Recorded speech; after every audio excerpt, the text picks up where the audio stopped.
রবীন্দ্রনাথ ঠাকুর 1913 সালে তার কবিতার সংকলন গীতাঞ্জলির জন্য নোবেল পুরস্কার লাভ করার পর প্রথম এশীয় ব্যক্তি হিসেবে নোবেল বিজয়ী হন।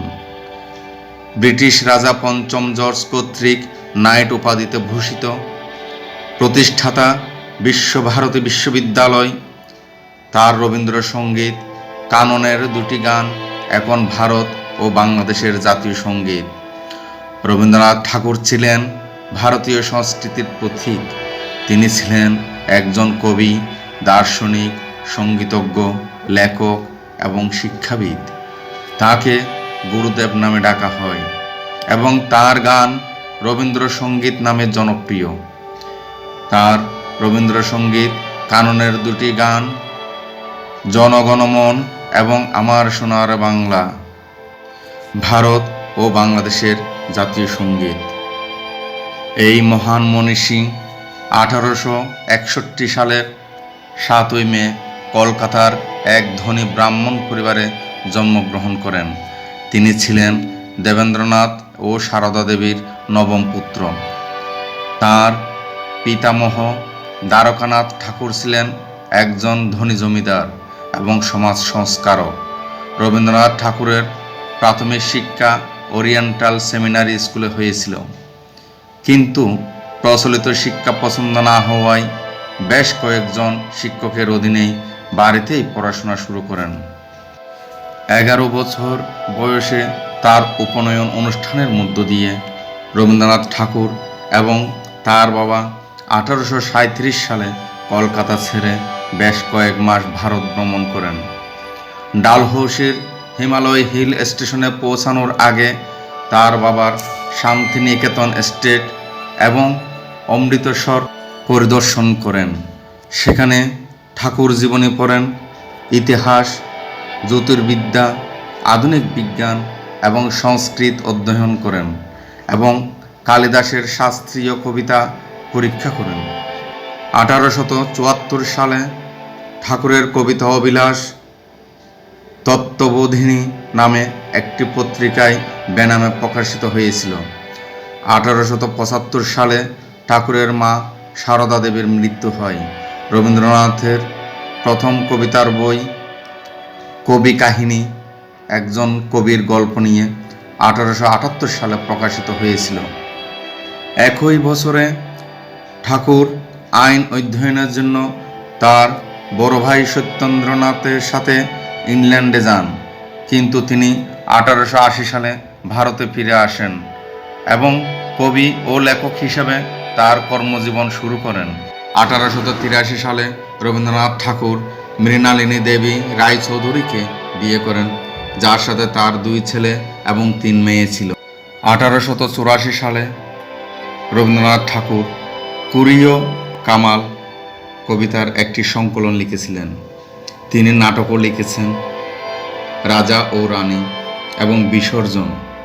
1890 সালে রবীন্দ্রনাথ ঠাকুর পারিবারিক সম্পত্তি দেখাশোনার জন্য শিলাইদহে বর্তমানে বাংলাদেশে চলে আসেন। 1893 থেকে 1900 সালের মধ্যে রবীন্দ্রনাথ ঠাকুর 7 খণ্ড কবিতা লিখেছিলেন, যার মধ্যে সোনার তরী এবং খানিকা অন্তর্ভুক্ত ছিল। 1901 সালে রবীন্দ্রনাথ ঠাকুর বঙ্গদর্শন পত্রিকার সম্পাদক হন। তিনি শান্তিনিকেতনে বোলপুর ব্রহ্মাচার্যাশ্রম প্রতিষ্ঠা করেন। এটি প্রাচীন ভারতীয় আশ্রমের আদলে একটি বিদ্যালয়। 1902 সালে তার স্ত্রী মৃণালিনী দেবী মারা যান। ঠাকুর তার স্ত্রীকে উৎসর্গ করা কবিতার সংকলন স্মরণ রচনা করেছিলেন। 1905 সালে লর্ড কার্জন বাংলাকে 2 ভাগে ভাগ করার সিদ্ধান্ত নেন। রবীন্দ্রনাথ ঠাকুর এই সিদ্ধান্তের তীব্র প্রতিবাদ করেন। ঠাকুর বেশ কিছু জাতীয় গান লিখেছেন এবং প্রতিবাদ সভায় যোগদান করেছেন। তিনি অবিভক্ত বাংলার অন্তর্নিহিত ঐক্যের প্রতীক রাখি বন্ধন অনুষ্ঠানের প্রবর্তন করেন।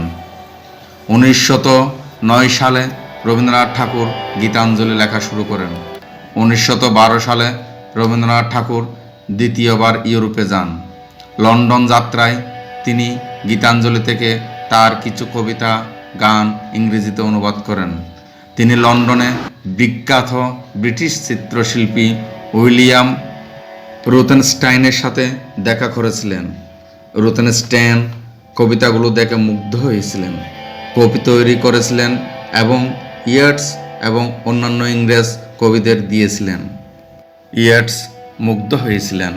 পরে তিনি গীতাঞ্জলির ভূমিকা লিখেছিলেন, যখন এটি 1912 সালের সেপ্টেম্বরে লন্ডনে ইন্ডিয়া সোসাইটি দ্বারা সীমিত সংস্করণে প্রকাশিত হয়েছিল। গীতাঞ্জলির জন্য রবীন্দ্রনাথ ঠাকুর 1913 সালে সাহিত্যে নোবেল পুরস্কার লাভ করেন। 1915 সালে তিনি ব্রিটিশ রাজা জর্জ পঞ্চম দ্বারা নাইট উপাধি লাভ করেন। 1919 সালে জালিয়ানওয়ালাবাগ হত্যাকাণ্ডের পর ঠাকুর তার নাইট উপাধি ত্যাগ করেন। তিনি গান্ধীজির সমর্থক ছিলেন, কিন্তু তিনি রাজনীতির বাইরে ছিলেন। তিনি নীতিগত বিষয় হিসাবে জাতীয়তাবাদ এবং সামরিকবাদের বিরোধী ছিলেন এবং এর পরিবর্তে আধ্যাত্মিক মূল্যবোধ এবং বহু সাংস্কৃতিকতা, বৈচিত্র্য এবং সহনশীলতার মধ্যে প্রতিষ্ঠিত একটি নতুন বিশ্ব সংস্কৃতির তৈরির প্রচার করেছিলেন। তার মতামতের আদর্শিক সমর্থন পেতে অক্ষম তিনি আপেক্ষিক নিঃসঙ্গতায় অবসর নেন। 1916 এবং 1934 সালের মধ্যে তিনি ব্যাপকভাবে ভ্রমণ করেছিলেন। 1921 সালে রবীন্দ্রনাথ ঠাকুর বিশ্বভারতী বিশ্ববিদ্যালয় প্রতিষ্ঠা করেন। তিনি তার নোবেল পুরস্কারের সমস্ত অর্থ এবং তার বই থেকে রয়্যালটির অর্থ এই বিশ্ববিদ্যালয়কে দিয়েছিলেন। ঠাকুর কেবল একজন সৃজনশীল প্রতিভাই ছিলেন না, তিনি পশ্চিমা সংস্কৃতি, বিশেষ করে পশ্চিমা কবিতা এবং বিজ্ঞান সম্পর্কেও যথেষ্ট জ্ঞানী ছিলেন।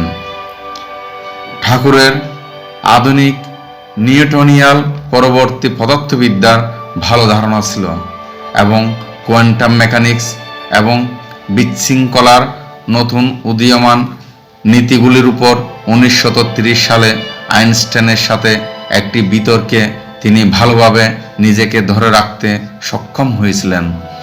তার সমসাময়িক আলবার্ট আইনস্টাইন এবং H.G.